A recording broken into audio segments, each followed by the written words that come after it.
75 familje të cilat janë përfituese të banesave me kosto të ulët në zonën e ish frigoriferit në Vlorë, si dhe administrator, të cilët kanë blerë disa prej njësive të biznesit në zonë, kanë dorëzuar një peticion drejtuar dy institucioneve, të cilat kanë në përgjegjësi menaxhimin e zonës të dy pallateve 8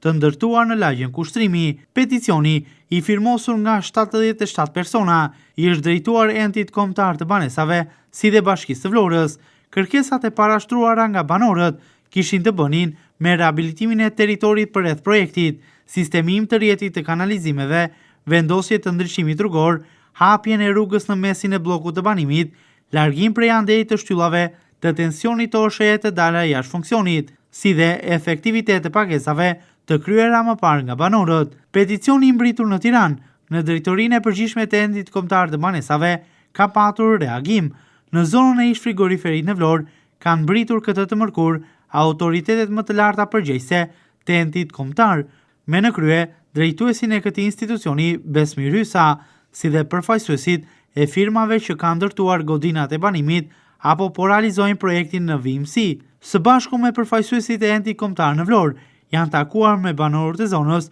të cilët kanë treguar nga afër problematikat e tyre më shqetësuese, teksa konstatime ka patur edhe në teren, ku enti kombëtar i banesave ka parë nga afër të gjitha shqetësimet e paraqitura edhe në këtë peticion. Është kërkuar që këto kërkesa të zgjidhen, teksa për disa prej tyre është arritur në dakordësi. Është garantuar nga përfaqësuesit e endit kombëtar rishqikim dhe ndërhyrje në rrjetin e sistemit të kanalizimeve, që janë problematika shqetësuese, por gjithashtu edhe rehabilitimi i territorit në zonën në fjalë, që pritet të realizohet edhe me kontribut të Bashkisë së Vlorës, si dhe krijimi i një rruge për më shkurt, e parashikuar më parë edhe në një projekt të firmosur në vitin 2018. Në vazhdimsi,